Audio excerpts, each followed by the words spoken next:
grabar. Y vamos acá. Bien. Entonces, recapitulando lo que correspondería al tema 5 o a la unidad 5, que es, que les dije que es una de las unidades más bonitas, porque hay mucho conocimiento que a ustedes les debe dar mucha curiosidad de entenderlo, es la unidad en la que vamos a hablar de frustración, conflicto y trastorno de personalidad. Habíamos dicho que la frustración la vamos a entender como la vivencia, esa vivencia emocional intensa, que se experimenta cuando una situación en la que un deseo, un proyecto, una ilusión o una necesidad no se alcanza o no se cumple. Esa es la frustración, ese nudo en la garganta, esa sensación de ese choque eléctrico que atraviesa el cuerpo cuando algo no salió como vos querías que salga o como vos lo tenías planificado. Esa va a ser la frustración, así la vamos a sentir. Otro de los conceptos que también plantea el libro, el estado psíquico en que se encuentra una persona por verse privada de la satisfacción de sus necesidades o de sus impulsos. ¿Recuerdan a qué nos referíamos cuando hablábamos de la palabra necesidades? ¿Alguien se acuerda del concepto? No. Nadie se acuerda del concepto. La urgencia por algo que depende de las necesidades. Bien, cuando hablamos de necesidades, vamos a estar hablando de ese algo que permite nuestra subsistencia o nuestro bienestar. Es ese algo que se jerarquiza por encima de otras cosas. A eso vamos a entender cuando hablemos de necesidad. Entonces, una carretera, ¿es una necesidad o es un deseo? ¿Cómo dijo Origen? La Necesidad. Una carretera, ¿es una necesidad o un deseo? Una necesidad, dicen los compañeros. Es una necesidad para poder movilizarse de un lugar a otro. Perfecto. Ahora, una carretera del río Piraí a la Plaza 24 de septiembre o una carretera paralela a la avenida Banzer. ¿Cuál es la necesidad? ¿Del Avancer?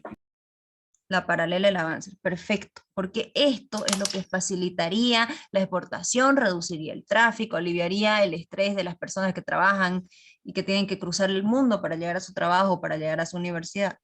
Es una necesidad, se jerarquiza por encima de otras cosas porque facilita un bienestar o permite la subsistencia. Siempre que vamos a encontrar con personas pidiendo algo o con situaciones en las que se requiere de alguna cosa, hay que valorar, ¿esto es o no es una necesidad? Aire acondicionado o carga horaria, ¿cuál es la necesidad? La carga horaria, los estudiantes necesitan docentes, docentes que tengan cabeza, que tengan tiempo, que tengan sueldo, por lo tanto que tengan motivación para enseñarles. Esa es una necesidad.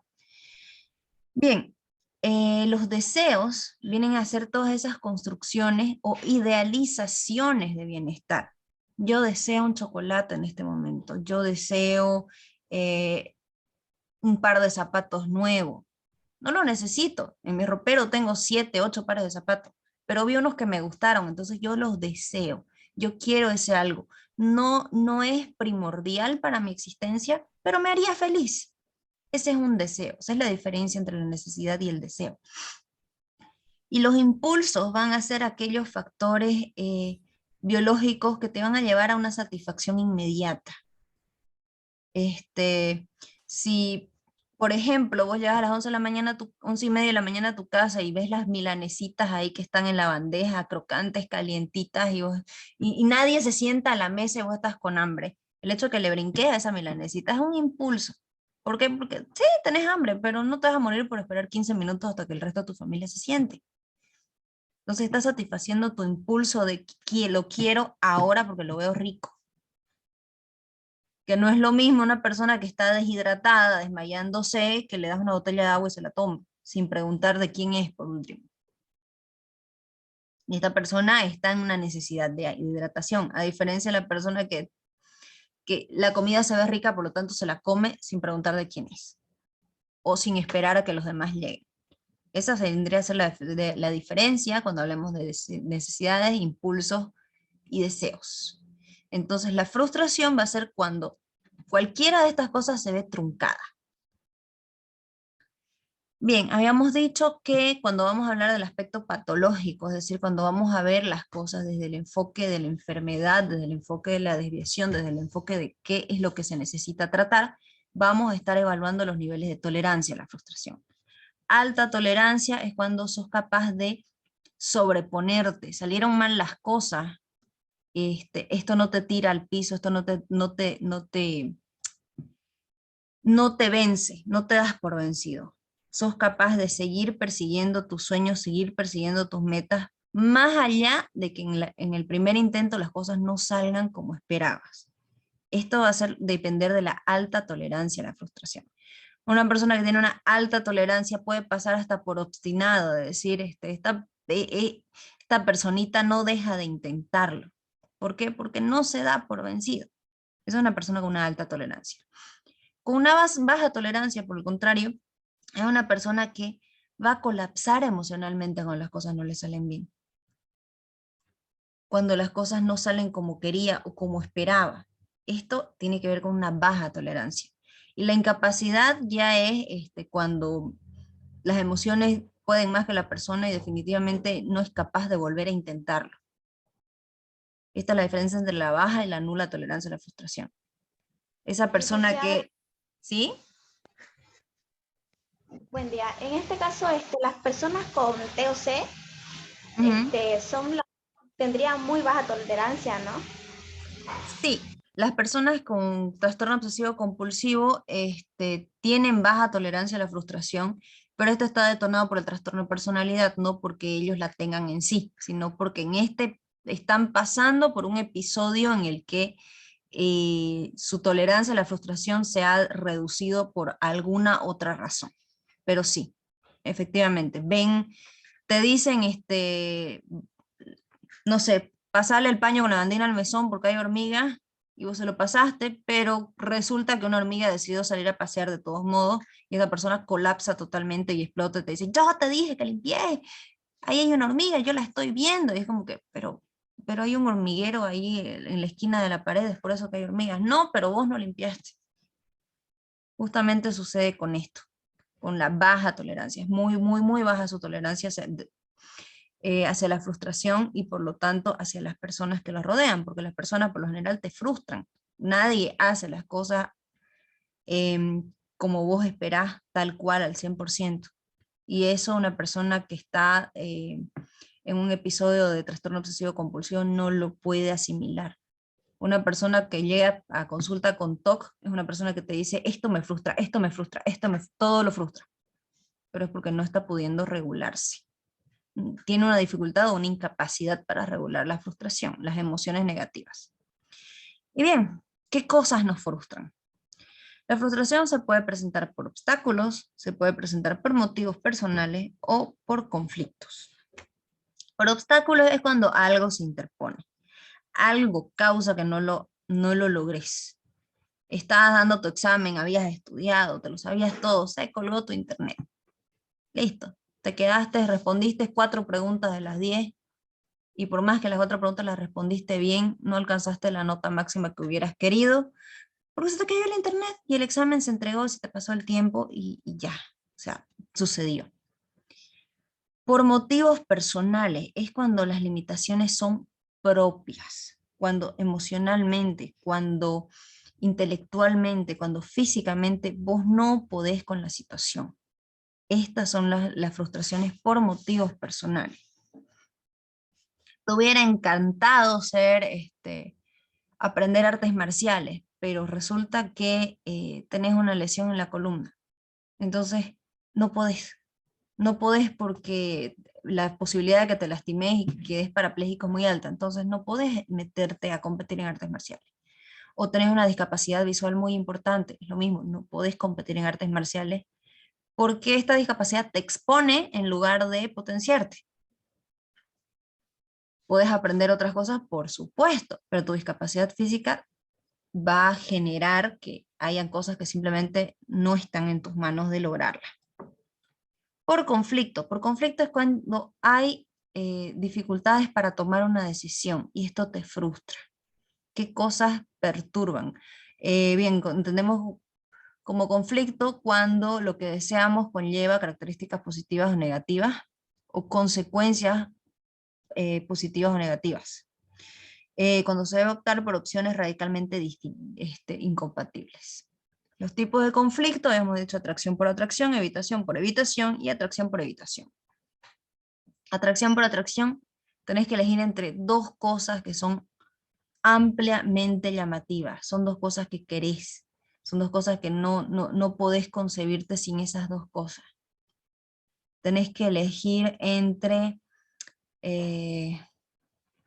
quedarte con el chico dulce o quedarte con el chico inteligente, quedarte con la chica que te presta atención y es tierna o quedarte con la chica que es súper bonita y que te está dando bola y que tiene muchas personas que son tu competencia pero te está prestando atención a vos. Entonces, tu ego versus tu ego. En ambas situaciones tenés que elegir por dos cosas que te llaman la atención. Estudiar turismo porque te encanta viajar, porque te llama mucho la curiosidad, conocer el mundo, porque sos una persona aventurera, o, no sé, estudiar comunicación porque te encantaría salir en la televisión, porque sos una persona muy sociable. Dos cosas que te llaman mucho la atención y tener que elegir entre esas dos cosas te genera un conflicto y te frustra, y lo que más te frustra es no poder lidiar con tus propios deseos. Evitación por evitación, tenés que elegir entre dos cosas que realmente no querés. Ninguna de las dos querés, pero tenés que elegir una de las dos. Ese es el conflicto por evitación. Cuando hay dos alternativas y ambas son igual de desagradables. Tenés que elegir entre almorzar espinacas sin sal o almorzar sopa de arroz sin pollo. Las dos cosas suenan a algo que no tiene sabor a nada. Tenés que elegir una de las dos porque estás haciendo dieta blanca porque te enfermaste de algo.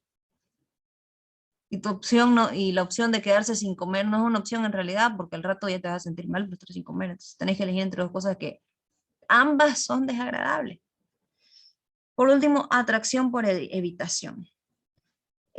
Ustedes han escuchado esta frase de mente de tiburón, asumir riesgo, no tenerle miedo al éxito.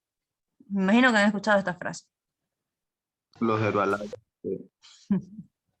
Los de Herbalife, todos los coaches de TikTok, todos los coaches de Instagram. Ellos te enfrentan constantemente a la idea de un conflicto de atracción por evitación. ¿Querés ser millonario? Tenés que asumir riesgos, tenés que lidiar con que te salga mal el negocio 1, 2, 3, 4, 5, 7, 10 veces. Claro, lo que no te dicen es que mientras tanto le estás haciendo crecer la pirámide y él sí sigue ganando dinero aunque vos no lo ganes. Pero bueno, el conflicto de atracción por evitación es cuando la meta a alcanzar es tan valiosa y tan deseable como indeseable es el proceso para alcanzarla. Todos ustedes quieren ser licenciados, todos ustedes se proyectan con su título profesional ya trabajando en su área, trabajando en la tele, haciendo terapia, trabajando en una empresa, siendo guías turísticos, siendo traductores, siendo escritores, siendo profesores. Todos ustedes ya se proyectan, ya se ven allá, de aquí a 10 años. Pero saben que eso conlleva 5 años de sufrimiento intenso, más otros 2 años de sufrimiento más intenso cuando se estén haciendo sus especializaciones o su maestría. Conlleva un proceso difícil, pero es un conflicto de atracción por evitación. ¿Querés eso? Tenéis que sufrirlo. Ese es el conflicto de atracción por evitación. Y bien, ¿cuáles son los efectos de la frustración? Una persona que está expuesta a muchos niveles de frustración o que no está siendo capaz de regular su frustración, va a experimentar cualquiera de estos síntomas. 1, la insatisfacción. Son personas que se sienten permanentemente descontentas. Las emociones negativas la van a invadir. Son emociones negativas de baja intensidad, pero son persistentes. Esa es la insatisfacción. Esto está mal, no soy capaz de explotar, no soy capaz de resolverlo y simplemente me siento de mal humor. Siento disgusto, siento que me molesta, me siento triste, me siento defraudado porque yo esperaba algo mejor y no pasó. Y no es lo suficientemente grave esa emoción negativa como para que explotes, como para que mandes al mundo a pastar o como para que te largues a llorar 4 días. Simplemente no sos feliz con lo que está pasando. Tristeza, desgano y finalmente esto va a llevar a una total desmotivación. Cuando llegas al punto de decir, ya para qué lo intento, si de todos modos va a salir mal. Las parejas que están juntas muchísimos años, ya para qué le voy a decir, si sé que me va a decir que sí, después va a volver a hacer lo mismo. Desmotivación. Y esto conlleva a una depresión al final de cuentas, porque la persona pierde la perspectiva, pierde la proyección a futuro y pierde la energía. Desorganización, cuando la frustración es una situación más impactante, es una situación más importante, es algo para lo que trabajaste muchísimo y no dio, no salió, no pudiste, algo salió mal. La persona entra a un proceso de conductas disruptivas, o bien no es capaz de reaccionar, o bien comienza a comportarse de manera errática. Cuando te ganaste una beca, ya lo tenés todo en camino y sale tu valoración psicológica que te la piden generalmente cuando tenés que irte de viaje por una beca, por una universidad, por un instituto, te piden una valoración psicológica y tu valoración psicológica dice, esta persona tiene tendencias suicidas y alejarla de su núcleo familiar puede significar un factor de riesgo de vida para esta persona. Se te cae el mundo, se te cae todo, te quedas truncado, quedas en el aire y esta persona o queda así de, eh, ya no veo mi futuro, directamente no soy capaz de incorporarme a mi realidad, porque me proyecté por completo en los 6 meses que me iba a ir a Canadá, o las conductas son erráticas, la persona actúa como que nada pasó, pero de pronto lo tumba todo, se le cae todo, cambia las palabras, se pone tartamudo, eh, llora y ríe al mismo tiempo y vos le decís, pero no pasa nada, o sea, después puedes viajar, después se puede arreglar y la persona te dice, no, no, no, eso no importa. Pero te das cuenta que se está portando muy rara. Son conductas erráticas, porque se desorganizó, como vulgarmente se dice, perdió las chavetas. Todo lo que lo sostenía se perdió en el camino. Cuando todo está yendo bien profesionalmente y aparece la noticia de estamos embarazados y de pronto estabas consiguiendo un trabajo súper importante, no sé, en una petrolera, que significa que te vas a tener que ir 20 días y estar 10 días solamente junto a tu pareja. Y ahí tenés que tomar la decisión de o dejo a mi pareja sola porque nuestros padres no nos van a apoyar a cambio de tener dinero, o rechazo ese trabajo y sigo en este otro trabajo que no me hace feliz, no me pagan bien, pero voy a poder acompañar a mi pareja.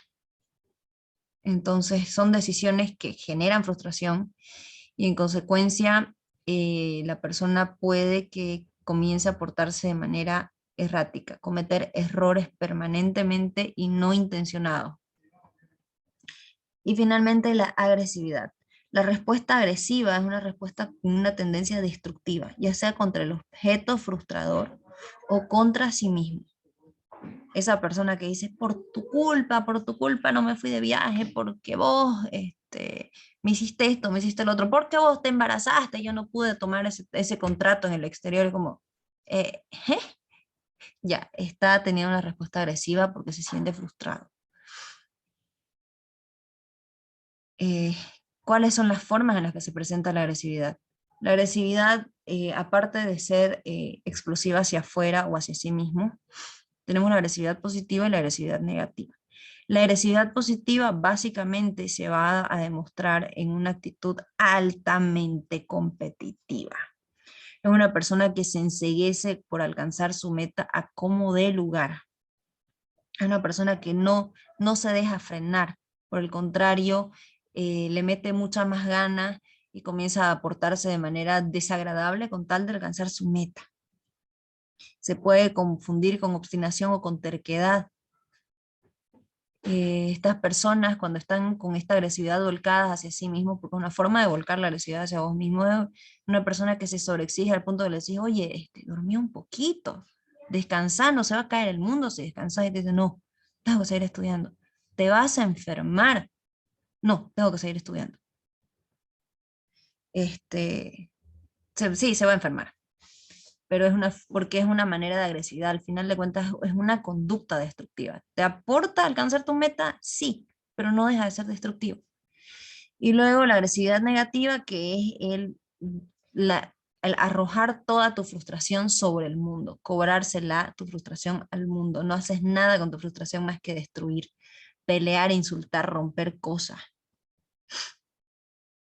O mandar a todos al diablo y luego ir y intentar cortarte las venas.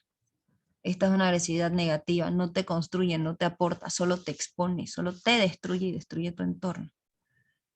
Licenciada, ¿y la agresividad positiva podría ser una persona que tiene una meta a alcanzar, se esfuerza por todo eso, pero así la meta implique perder varias cosas en el camino o lastimarse?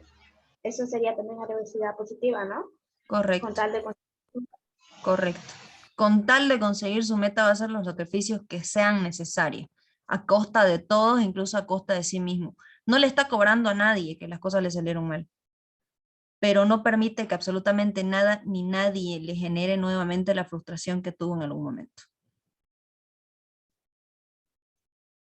Va a ser una muestra de agresividad positiva. ¿Alguna otra pregunta hasta acá? ¿Están todos los conceptos claros?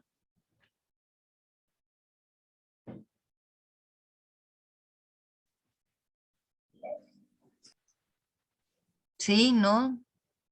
Bueno, voy a entender que sí. Y aquí pasamos a lo siguiente. ¿Recuerdan cuando hablamos del mecanismo del yo y el ello, de cómo el yo lidia con toda la demanda energética de estas otras dos fuerzas inconscientes? Pues bueno, la forma en la que el yo se defiende de todas estas exigencias de, por un lado, satisfacer tus impulsos y por el otro lado, de satisfacer a tu entorno y cumplir las normas sociales y responder de la mejor manera ante todos los que te rodean.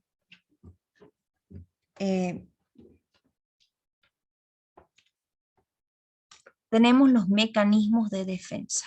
¿Qué son los mecanismos de defensa? Los mecanismos de defensa van a ser todas aquellas maneras de protección que va a tener tu psiquis para poder sostener su estabilidad ante emociones desagradables, ante emociones inmanejables, ante la misma frustración. Estos mecanismos de defensa en realidad son muchos más, pero estos son los más básicos. Estos mecanismos de defensa son los que te van a permitir seguir funcionando a pesar de. A esto es lo que vamos a llamar mecanismo de defensa. Vamos a ir a la definición del libro en un momentito para ser más puntual con esto.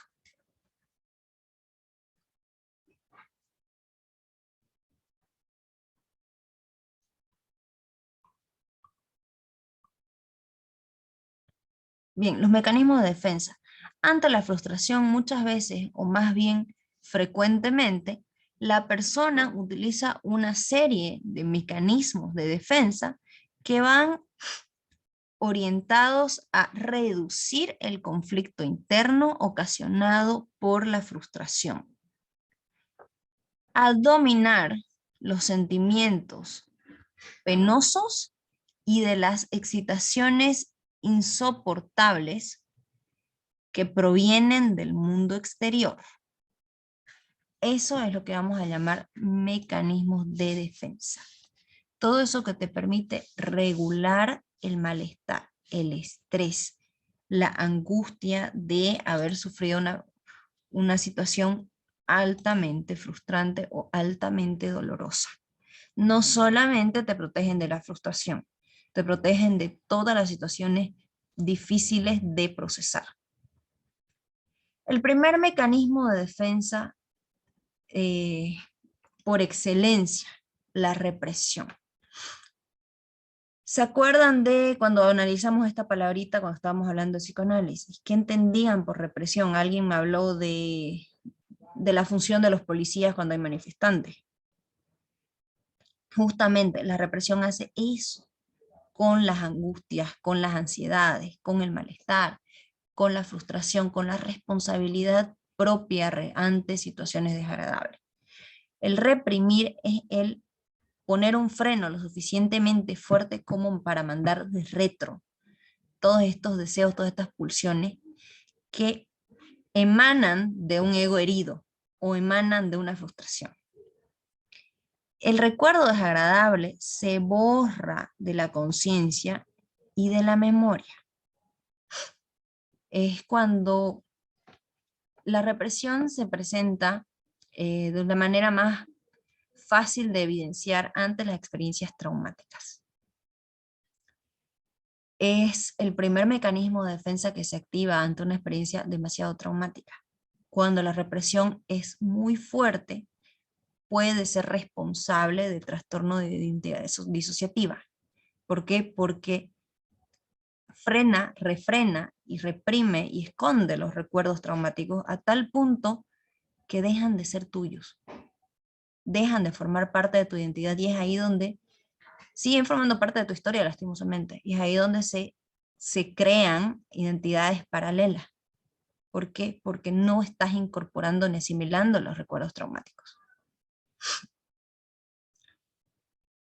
La represión funciona de manera permanente. No solamente funciona ante situaciones traumáticas. Ojo, cuando vos tenías que decirle algo desagradable a una persona, algo que sabes que le iba a molestar, y estás con la persona y están pasando un buen rato y se están divirtiendo, están charlando, están riendo, y te vas a tu casa y decís, pucha, me olvidé de decirle. Y te quedas así como que, la represión fue la responsable de evitarte el mal momento. Tenés que decirle a tu mejor amigo o a tu mejor amiga que viste a su pareja con otra persona. Y vos decís, no, se lo voy a decir de frente porque no sé cómo va a reaccionar, sé que esta persona es dramática, entonces mejor se lo digo de frente para poder contenerlo y poder estar a su lado. Y llevas las pruebas, llevas todo, y llegas a su casa y se ponen a mirar películas, a charlar, a lo que sea, y se te pasó decirle. Y después, ¿qué pasa? 3 días después me dijeron que vieron a fulanito con otra. Y vos sabías y no me dijiste nada. Sí, tu represión te evitó el mal rato. Fue la responsable. Formación reactiva.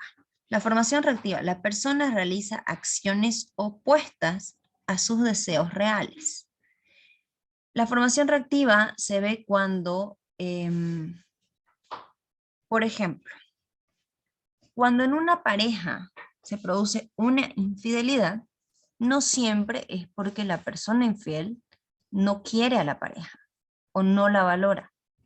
En muchos casos es porque la persona que está siendo infiel no está siendo capaz de afrontar el no me siento feliz en la relación. Y como no me siento feliz en la relación, busco diversión en otro lado. La formación reactiva vendría a ser en el momento en el que esta persona no es feliz en la relación, pero se sobreesfuerza para hacerla feliz a la otra persona, en lugar de demandar que la hagan feliz. Es decir, vos sos una persona que me persigue, que me pelea, que me acosa, que me acusa de ser poco confiable, de ser mala persona, de ser sucio, desordenado, bla, bla, bla, bla, bla, bla, bla. Y en lugar de salir de este lugar donde yo me siento mal, ¿qué hago? Te lleno de regalos, te lleno de flores, hago lo imposible para que vos estés bien, cuando quien no está bien soy yo. Cuando yo no estoy siendo capaz de llenar tus expectativas, porque no me haces feliz, pero en lugar de irme, me sobreesfuerzo en hacerte feliz. ¿Y esto cómo termina? Termina en infidelidad y toxicidad y daño y más daño. ¿Por qué? Porque la formación reactiva está llevando a esta persona a hacer algo que no quiere hacer, pero que algo, algo de afuera le dice, tenés que hacerlo. Es que es tu esposa, hazlo por tus hijos. Entonces, por mis hijos yo me rajo en comprarles regalos caros, aunque en realidad lo que tengo ganas es de irme de la casa porque no nos soportamos con mi esposo. Pero por mis hijos trato de hacerla feliz a su madre. No es un proceso consciente. Ojo. Cuando vos le decís a una persona, vos te estás sobre esforzando para hacer feliz a alguien que no te hace feliz a vos, es ahí cuando la persona cae de su formación reactiva y dice, ah, ya. Quedó claro el concepto de la formación reactiva. Ustedes serían capaces de reconocerla si les ponen un ejemplo.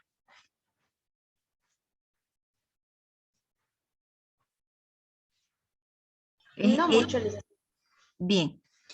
La formación reactiva básicamente se va a plasmar en esa sensación de no sé por qué lo hago si yo no lo quiero hacer. Ahí es cuando vos te estás dando cuenta que tu mecanismo de defensa es la formación reactiva. Ante la frustración o el miedo a, se activa la formación reactiva. No estar feliz con una persona porque te trata mal, pero tenés tanto miedo al abandono que haces lo que sea para que esta persona no te deje. Y en el momento en que vos le preguntás a esa persona, ¿y qué te lleva a elegir a tu pareja todos los días para esforzarte tanto por hacerla feliz? Y te dice, no sé. Y en realidad lo que está haciendo es protegerse, su mecanismo de formación reactiva lo está protegiendo de sentirse solo, porque tiene miedo a la soledad. Cuando todo aquello que tiene que ver con el no quiero hacerlo, pero lo hago en piloto automático, vas a verlo como formación reactiva. Siempre. Este va a ser el mecanismo de defensa que conduce la formación reactiva. Esto también se ve con los adolescentes, que lo que decían la otra vez del odio nace el amor, de me gusta esta chica pero me cae mal, entonces la molesto. Pero te estás haciendo odiar por ella. Ay, no sé, pero es que me divierte molestarla. ¿Por qué lo haces? No sé. Pero si te gusta, sí, pero no sé por qué lo hago. Es formación reactiva. Algo está protegiendo esa actitud de ser molestoso en lugar de ser lindo. La formación reactiva va a proteger algo siempre, algo muy vulnerable de la persona. El siguiente mecanismo de defensa, desplazamiento. La energía hacia un objeto queda dirigida hacia un otro. El desplazamiento surge cuando la experiencia traumática ya sucedió y no queremos volver a experimentar nunca más esa sensación desagradable. Es ahí donde se produce el mecanismo de defensa del desplazamiento. En sus aspectos más patológicos, el desplazamiento se lo ve como, no me acuerdo, es una película que hay, no me acuerdo cómo se llama, pero se trata de que ni siquiera sé si es una película o es un documental. La esposa fallece y el hombre le pone el nombre de su mujer a su hija y la cría y en algún punto la convierte en su mujer. Desplaza esta identificación de objeto de amor hacia una siguiente persona. Es un proceso de desplazamiento patológico, completamente anormal. Una forma de desplazamiento un poco menos patológica, un poco más común, es los atracones, el exceso de alimentación. Sentís frustración, sentís angustia, te sentís incompleto o te sentís incompleta, no te sentís feliz. Y toda esta necesidad de felicidad, este vacío existencial de no sé qué estoy haciendo con mi vida, lo tapas con una hamburguesa con queso derretido, con salsa barbacoa, con aros de cebolla, con unas papas súper crocantes. Desplazas tu felicidad hacia el objeto llamado comida. Desplazas tu felicidad hacia el objeto llamado drogas. Desplazas tu felicidad hacia tu pareja, por más que tu pareja sea tóxica y todo lo demás. ¿Por qué? Porque estás transformando un deseo mediante vivirlo de otra manera. cuando los papás te dicen, vos vas a salir adelante, vos vas a ser médico porque yo quería estudiar medicina, pero nos embarazamos estando en la universidad, entonces no pudimos terminar la universidad, y mira hijita, yo soy taxista porque yo no pude terminar la carrera de medicina, así que vos vas a estudiar medicina. Está desplazando sus deseos hacia su hija o hacia su hijo. Vas a estudiar ingeniería porque yo quería ser ingeniero. Desplazamiento. Cambias un objeto por otro para alcanzar la misma felicidad o para evitar la frustración que ya sufriste. ¿Queda claro el concepto?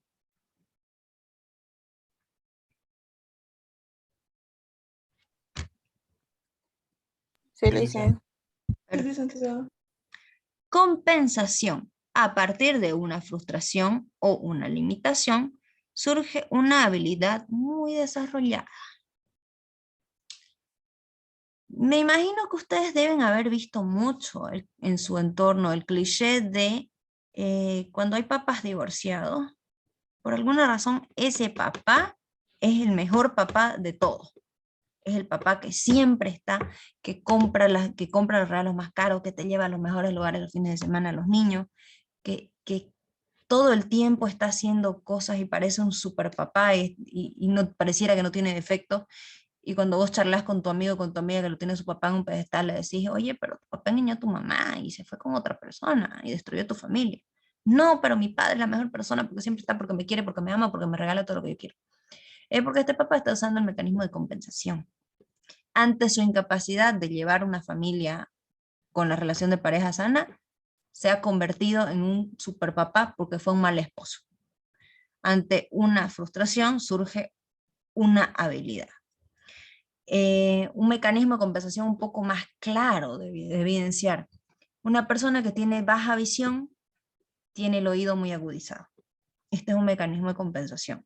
No es psicológico, es biológico, pero es un mecanismo de compensación. Ante una persona que es afectivamente muy pobre, es decir, que no es capaz de expresar emociones, no es capaz de entender emociones, no es capaz de ser empática. En contraposición, es muy inteligente, es muy analítica. Compensación. Algo está funcionando mal y en contraposición algo comienza a funcionar muy bien. Ante una frustración te fue mal en, no sé, te fue mal en un examen que era importante, o sea, te fue mal en las Olimpiadas de Matemáticas en las plurinacionales el año 2018. A partir de ahí, hasta ahí eras un alumno regular que tenía buenas notas en matemáticas. A partir de ahí te convertías en el mejor alumno del colegio. Esta frustración catapultó que de pronto te das una persona organizada, responsable, porque te frustraste y pasaste vergüenza. Fuiste limitado en algo y a partir de ahí desarrollaste una habilidad muy grande para estudiar, para organizarte. ¿Queda claro? ¿Sí? En esta conversación, una persona que, digamos, hizo algo malo, por así decirlo, intenta ocultarlo haciéndose mejor en algo. Es correcto. Podría ser. Sí, es correcto. Pero ojo, no es una planificación consciente, no es porque te fallé, ahora comienzo a hacer las cosas mejor, no. Todos estos mecanismos de defensa van a salir de una sensación de tener que hacer las cosas de esa manera. No es racional, vos no lo decidís hacer, simplemente te surge la necesidad de hacerlo de esta forma. Y en alguna pequeña medida vos decís, no sé, a partir de que, por ejemplo, los papás que vivieron en el exterior mucho tiempo, que no te pudieron criar en tu infancia más próxima porque estaban trabajando, porque eran muy jóvenes, porque estaban estudiando, lo que sea. A partir del momento que se incorporan a tu vida, se convierten en tu mejor amigo y nadie te entiende mejor en el mundo y nadie te apoya más en el mundo que esa mamá o ese papá que no estuvo durante tu infancia. Y esto no es porque ellos digan, ay, pobre mi hijo, lo abandoné tanto tiempo que ahora lo voy a ayudar. No, es que les nace la necesidad de estar cerca tuyo, porque sienten culpa. Entonces, como sienten culpa, necesitan hacerte feliz. Pero no es porque están planificando curar sus errores mediante esto. No. Es una necesidad que ellos tienen de satisfacer su propio, generarse el propio bienestar, de estar cerca tuyo, de hacerte feliz porque te fallaron. Es un mecanismo de compensación. Sí, esto surge mucho de lo que es en los libros que he leído, que Ujú, pasa un evento muy fuerte en la familia ujú. y los padres estuvieron ahí para ese adolescente y entonces en el transcurso de la historia trata de ser mejor, pero este adolescente sabe el papel que hizo antes y entonces por más que se esfuerce dándolo todo el padre, ellos le siguen recordando que fueron mal padre en ese momento. Eso pasa Claro, mucho en el libro. claro, es correcto. Donde más ves, por ejemplo, el mecanismo de compensación funcionando en su máximo esplendor es en los papás ausentes. Mamás, papás que están todo el tiempo trabajando, que viven ocupados, que realmente no tienen tiempo para sus niños porque su prioridad es ser productivos. Son mamás, papás que te pagan los colegios más caros, los profesores más capacitados y le regalan las cosas más caras al niño. ¿Porque pueden? Sí, pero también porque creen que con eso lo van a hacer feliz a su niño, siendo que ellos no pueden estar cuando el niño los necesita. El niño comienza a hacerse pis en la cama, tiene muchas pesadillas porque está atravesando un proceso depresivo, porque su papá y su mamá nunca están. ¿Y qué hacen? Le pagan el mejor psicólogo y le compran una Play nueva y le compran una cama nueva y le hacen pintar el cuarto con Minions para que el cuarto se vea más bonito. Gastan mucho dinero en su niño, porque esto lo compensa al papá o a la mamá, no lo compensa al niño, pero ellos creen que lo está compensando. La frase de tu pareja que no tiene tiempo y te dice, ay, teneme paciencia, esta semana no tengo nada de tiempo, te voy a compensar, quiere decir, te voy a devolver la deuda que estoy adquiriendo con vos. Pero eso es una frase y ese es un contrato que se establece entre dos personas. Como mecanismo de defensa es una sensación de frenar tu malestar creyendo que estás pagando la deuda que generaste. Nunca tengo tiempo para mi niño, les regalo cosas caras porque lo veo tan feliz jugando con su juguete caro, que yo creo que ya lo hice feliz y ya solucioné toda la sensación de soledad que pasó durante la semana, porque lo llevé al cine y me lo llevé de shopping todo el domingo. Compensación. Equilibro mi malestar mediante acciones que me hacen sentir mejor. Estoy pagando culpas, en otras palabras. Es el mecanismo de compensación. Reemplaza un defecto, ¿no? Entonces, ¿Cómo? que reemplaza un defecto. Un segundo, por favor.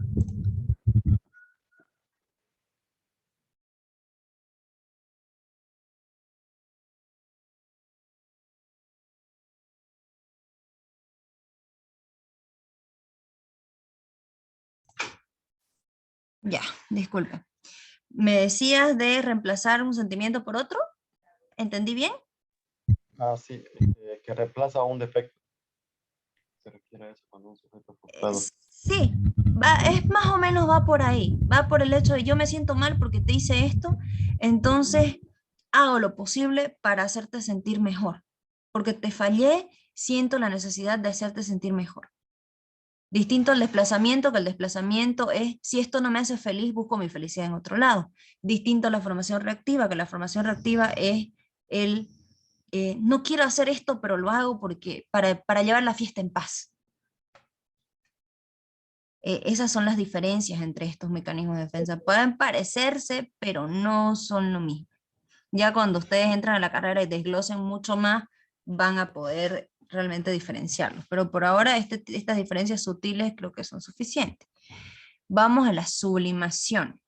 La sublimación es un mecanismo de defensa muy difícil de tumbar, chicos. De todos estos mecanismos de defensa, el que más va a proteger la persona va a ser el mecanismo de sublimación. ¿Qué es la sublimación?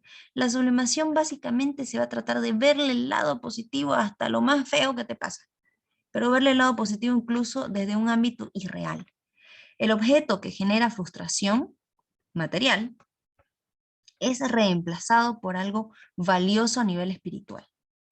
Tu pareja te engañó, materialmente, físicamente te engañó, estaba sosteniendo una relación con otra persona, tenía 2 parejas al mismo tiempo. Físicamente, materialmente, este es un completo engaño, una completa estafa. Pero al verse evidenciada esta persona, va y te dice, ¿sabes qué? Perdóname, no sé qué me pasó, te estoy engañando hace 2 años, de los 3 años que estamos juntos. Hace 2 años que te estoy engañando, pero te juro que no es importante esa persona, perdóname, la persona más importante para mí sos vos. Y la persona con todos los cuernos se pone una corona encima de los cuernos y dice, sí, te perdono. Te perdono porque yo reconozco que me amas. Y ahí salen los amigos y las amigas a decir, amiga, date cuenta, te está engañando. No, pero sabes que tuvo la valentía de decírmelo y de pedirme perdón, y yo sé que va a cambiar porque fue tan valiente de decírmelo sabiendo que yo lo podía dejar. Sublimación espiritual, afectivamente, le está construyendo un lado positivo a algo que es completamente negativo. La sublimación te va a costar demasiado tumbarla, porque esta persona va a seguir aceptando y asimilando el daño que pueda sufrir o las frustraciones a las que se puede enfrentar, porque espiritualmente la hacen crecer, porque espiritualmente son valorables en alguna medida. La sublimación te la vas a encontrar también en cuando, por ejemplo, una persona, digamos, el año pasado, alguno de ustedes, vamos a suponer que se aplazó en el examen. Se aplazó directamente. La sublimación va a generar que esta persona diga, es que yo tenía que aprender.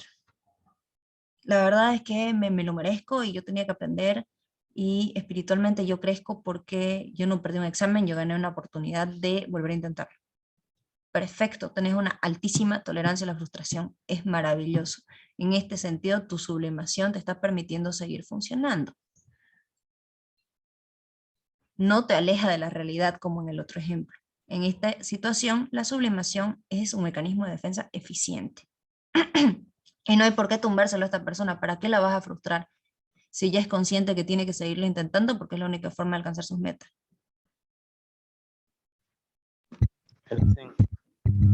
¿Sí? La sublimación puede ser igual descargar la rabia en otro lado. No, eso es desplazamiento. Me enojo con mi jefe y llego y le pego a mi mujer. Eso se llama desplazamiento. Moves la energía generada por un objeto hacia otro objeto. O tenés problemas en tu casa y salís a la calle a buscar pleito. Desplazamiento.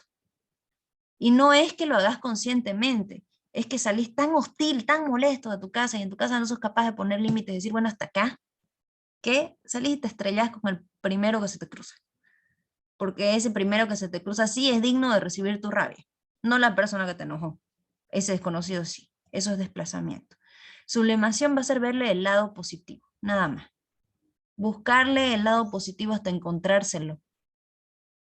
Porque todas las cosas, sí es cierto, no todas las cosas son completamente negativas, y la sublimación como mecanismo de defensa va a ser el responsable de que te cueste menos verle el lado positivo, incluso a la peor cosa que te puede haber pasado. Obviamente, como les digo, en situaciones más graves puede llegar a tener factores irreales, pero en fin de cuentas así funciona la sublimación, y cada mente se defiende como puede del sufrimiento. ¿Quedó claro este mecanismo de defensa? Pregunten por favor si no les está quedando claro algo.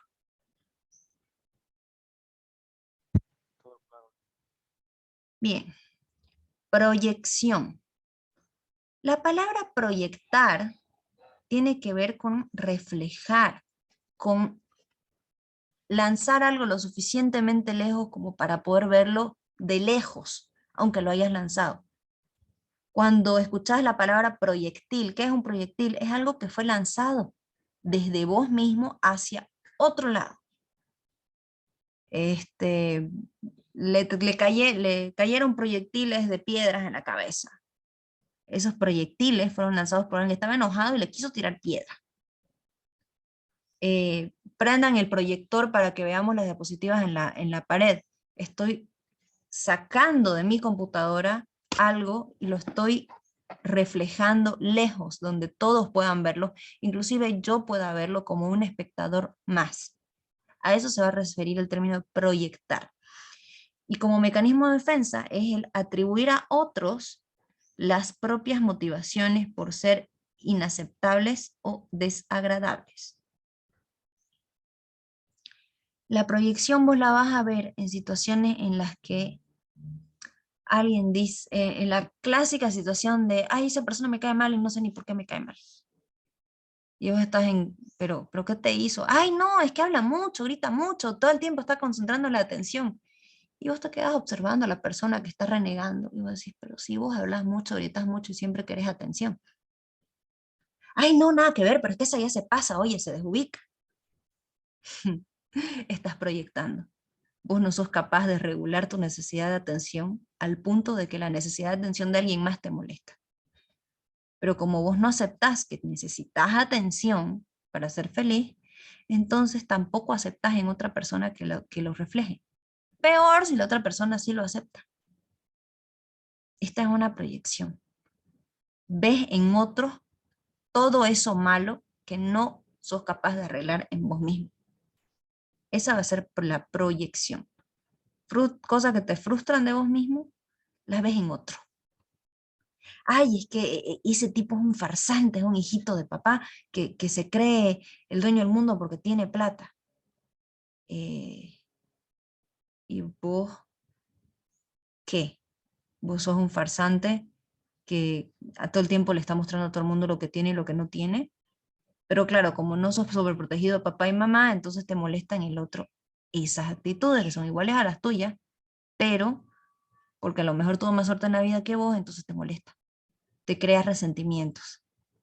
La proyección genera resentimientos, es la responsable de los resentimientos, porque estás viendo en otros defectos que no sos capaz de manejar en vos mismo. Esta ya es un poco más distinta a todas las demás, ¿cierto? Dicen, una Pregunte. pregunta, sería entonces como que la ley del espejo, disculpe, Correcto. proyección. Exactamente. Justamente eso de la ley del espejo es una manera de crear todo un paradigma en base a un mecanismo de defensa propuesto por Freud. Sí, es justamente la conocida como la ley del espejo. Sí, porque he escuchado que dicen que muchas veces vemos en las otras personas reflejado algo que hay algo malo en nosotros, digamos, algo que no nos gusta, como usted decía. Y Exactamente. sí, hay bastante eso. Sí, es súper común que te molesta mucho de otra persona algo que es completamente tuyo, pero como para vos es indeseable, para vos está completamente mal, tanto que ni siquiera lo ves en vos. Entonces como que no, ¿y cómo voy a ser yo así? Es este el que es así. Pero claro, es porque a vos no te gusta y pensás que porque no te gusta no es. Y es un mecanismo de defensa bastante divertido a la hora de derribarlo en las personas, porque es simplemente hacerles dar cuenta de que ellos también están haciendo esto. En el momento en el que usas la frase de te convertiste en lo que prometiste destruir, es cuando la persona comienza a desarmar este mecanismo de defensa y decir, ah, caramba, no es tan complejo. En muchos casos la proyección puede contribuir de manera positiva ya que genera competitividad y hay personas que no son capaces de sobreponerse a las dificultades a menos que les genere un reto. ¿Por qué funcionan así? Porque no hay un porqué claro, simplemente funcionan de esta manera, se motivan a partir de retos. Entonces, vos detestás en tu hermano que sea arrogante, que sea prepotente, porque tiene plata, se cree el mejor del mundo, y esto te genera esa necesidad de, yo quiero ser así, es tan indeseable, pero en el fondo es porque yo también quiero ser así algún día. Solo que cuando yo tenga plata voy a ser una persona humilde. Primero, ganar la plata. Y eso va a funcionar como una motivación, por supuesto que sí. Licenciada, ¿Sí? un ejemplo que podría dar yo, no sé si sea muy cierto, es A que ver. hay problemas en casa que desmotivan demasiado, dicen, bueno, vas a poder hacer esto, bueno, vas a poder hacer lo otro. Y entonces, cosas que he comentado en terapia y me dicen que no son algo que me tenga que afectar porque es todo lo que dicen, lo dicen desde ellos mismos, o sea, todo lo que sienten son lo que sintieron ellos mismos antes, cosas que dicen que no puedes ahora es porque ellos no pudieron hacerlo antes. Entonces no hay que sentirse mal, dicen. Es correcto. Esta es una persona que te está hablando desde su proyección. Se está proyectando en vos. Es una persona que no pudo alcanzar sus sueños. Y como no pudo, piensa que vos no vas a poder.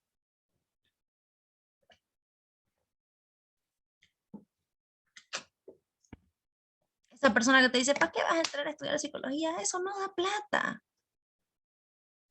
Y en el fondo esta persona es alguien que no pudo vencer su segundo año de universidad porque pasaron cosas.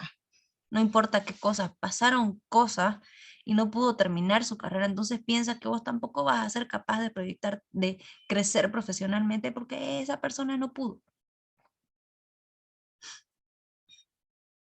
Viene desde ahí, desde su proyección. Entonces es algo que le está afectando a esta persona. Es como dice la frase esa, si el río suena porque trae piedra. Si alguien se queja es porque lo que vos estás haciendo o dejando de hacer le genera, la moviliza emocionalmente. Bien, ahora vamos a dos mecanismos de defensa que son uno que es bastante complicado y el otro que es bastante divertido. La regresión. Regresión se refiere a regresar, a volver a algo. El mecanismo de defensa regresivo se define como volver a respuestas propias de una anterior etapa de desarrollo. En otras palabras, ¿qué quiere decir esto? Todas esas respuestas infantilizadas. Vos le decís a alguien, ahorita no, espera un rato, comienza a gritar, a insultarte y decirte hasta de lo que te vas a morir. Se larga a llorar, te dice, vos ya no me querés. Y vos estás así como que, ¿qué? Simplemente dije, ahorita no. Tu negativa está siendo tan frustrante para esta persona que le sale su niño interior en la peor versión. Mecanismo de defensa regresivo. Los mecanismos de defensa regresivos son bastante difíciles de observar en otra persona, porque generalmente son personas descontroladas las que tienen como funcionamiento el mecanismo de defensa regresivo. Esta persona no se está defendiendo del malestar. Ojo, esta persona está viviendo su frustración de la manera más cruda y lo que está haciendo en realidad es sacarla de su sistema, porque no la soporta. Todos estos mecanismos de defensa, hasta el de racionalización que vamos a ver ahorita, frenan la frustración y la mandan para otro lado. No estás mal con vos, estás mal con el otro. O te sentís mal y tenés que hacer algo para aliviar tu malestar. O si esto salió mal, lo otro saldrá mejor. O directamente me olvido de lo que me salió mal. O hago lo que sea para que el mal no se multiplique. Pero en este caso no. En este caso me siento mal. No soporto mi malestar y tengo que sacarlo. El niño chiquito se frustra, llora, grita, zapatea, te tira los juguetes. El adulto frustrado llora, grita, zapatea, te amenaza. Y te dice hasta de lo que te vas a morir o intenta matarse. Mecanismo de defensa regresivo.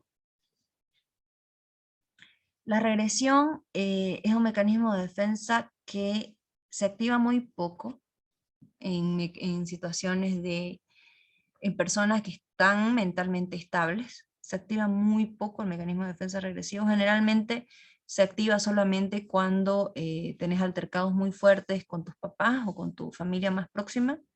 Es cuando te largas a llorar, te pones en posición fetal, te escondes, pero es en este tipo de situaciones, no se activa de manera permanente. Es solamente situaciones que te tocan demasiado. Pero en personas que han sufrido muchas cosas traumáticas a lo largo de su vida, el mecanismo de defensa de la regresión es permanente. Es muy, muy, muy dominante en su manera de reaccionar y por lo tanto es una persona muy difícil de tratar. Es muy, muy, muy difícil lidiar con una persona que uno de su inventario de mecanismos de defensa de la regresión es uno de los que está frecuentemente ahí. Porque es alguien que te va a hacer show en cualquier momento, en cualquier lugar. Es muy triste cuando tenés que afrontar personas que caen en estos mecanismos de defensa o tenés que afrontar parejas que la pareja uno te dice, me atacó con un cuchillo, me vio sangrando, se tiró al piso a llorar y se hizo pis encima. Y es como que, wow, la regresión actuó en su máxima expresión en esta persona. No la protegió de absolutamente nada, simplemente le alivió la angustia que tenía adentro, haciendo que se comporte de la peor manera posible. Porque es eso la regresión. No protege a tu yo del malestar, solo lo alivia. Y finalmente la racionalización. La racionalización es un mecanismo de defensa que, por lo menos en ustedes, que ya están entrando al nivel universitario y de aquí en adelante van a seguir, personas con coeficiente intelectual o con nivel académico más elevado, la racionalización es un mecanismo de defensa más frecuente que en personas un poco más restringidas. ¿Qué es la racionalización? Básicamente construir excusas, construir motivos, construir disculpas para no sentirte culpable, no sentirte responsable. Te olvidaste del cumpleaños de tu madre. Ay, pero es que estaba saturado de trabajo, no tenía en cabeza, no sabía ni qué día del año era. No, te olvidaste nomás. No necesitas excusas para no sentirte mal, te olvidaste. No lo priorizaste, punto. Hacete cargo. No, pero que la racionalización no te va a dejar porque te sentís mal, porque es inaceptable. ¿Cómo te vas a olvidar del cumpleaños de tu madre? ¿En qué cabeza cabe eso? Es una cabeza ocupada, efectivamente. Pero tiene que ver con que no jerarquizaste la situación, con que tenías otras prioridades y es momento de reconocer que tenés otras prioridades. Tal vez es porque estás creciendo, tenés una vida, por lo que sea. Pero el punto es que la racionalización te genera una disculpa lo suficientemente aceptable como para que no te sientas mal con vos mismo. No importan los demás. Con vos mismo no te sentís mal. No me arrepiento de nada.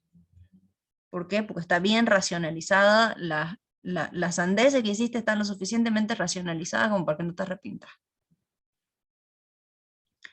Preguntas, dudas, comentarios, anécdotas.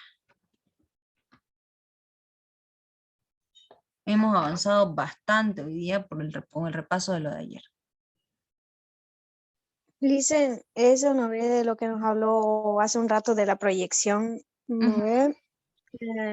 Tengo un caso, ¿no ve? De una prima mía que se graduó hace unos 4 años más o menos de la escuela ya.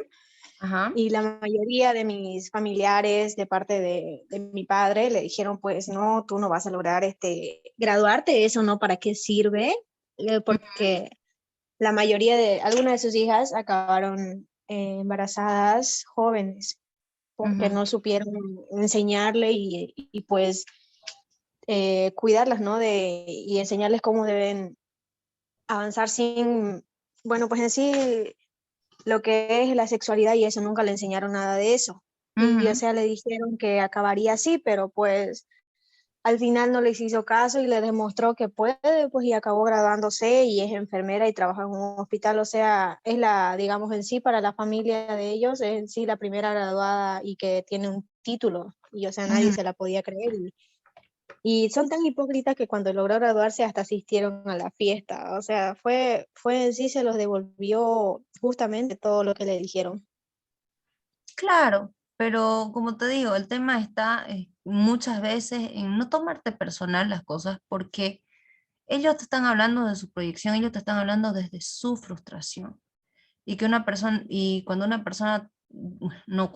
corrijo, todas las personas te hablan desde su mundo interior y tratan de comunicártelo de la mejor manera que les sale.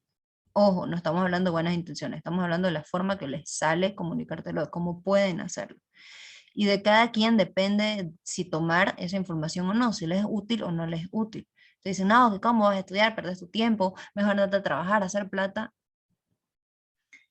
Está hablándote desde cómo ve el mundo, cómo lo entiende y cómo lo vivió.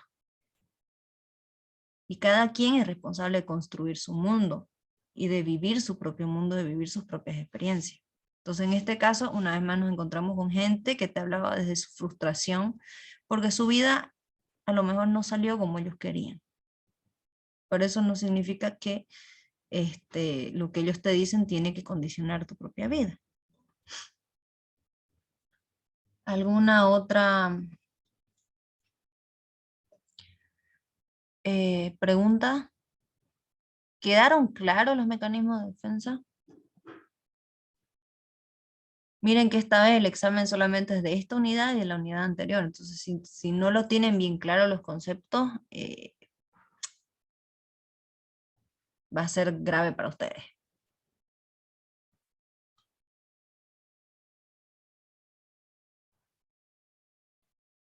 Bien, vamos por un último concepto y terminamos. Vamos a la introducción de los trastornos de personalidad.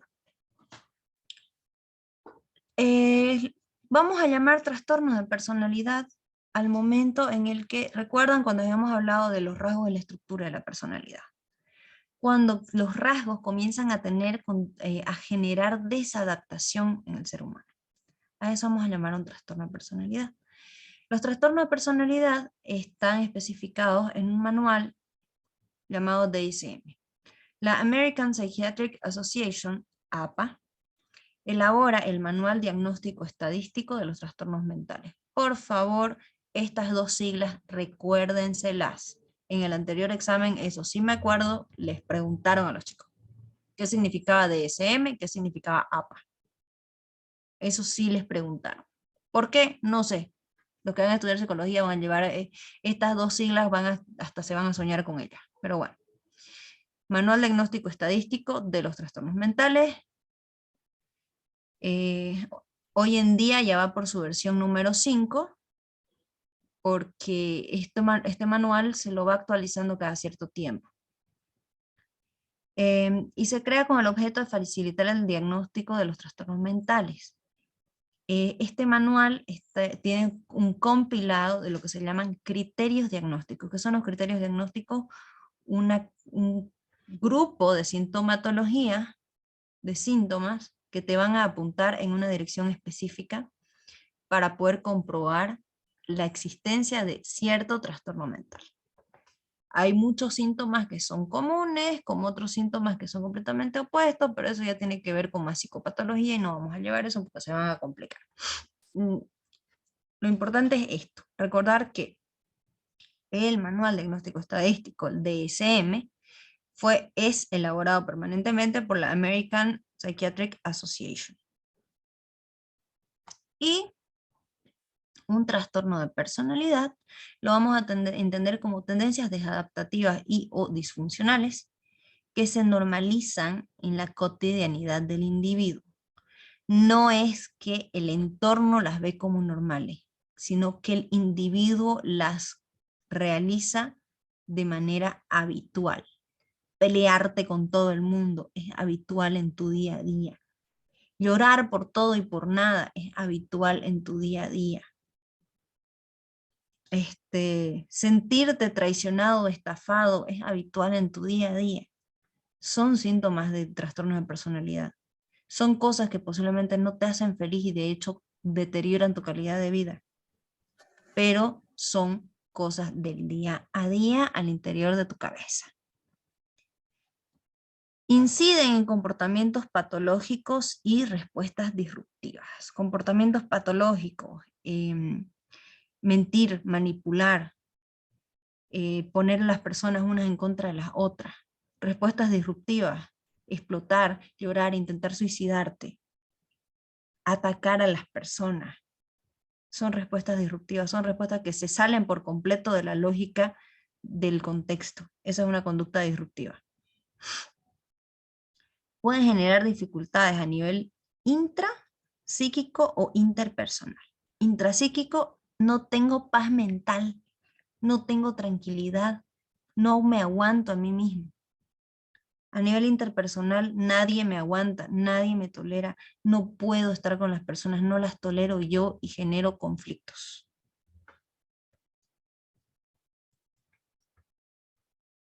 Bien.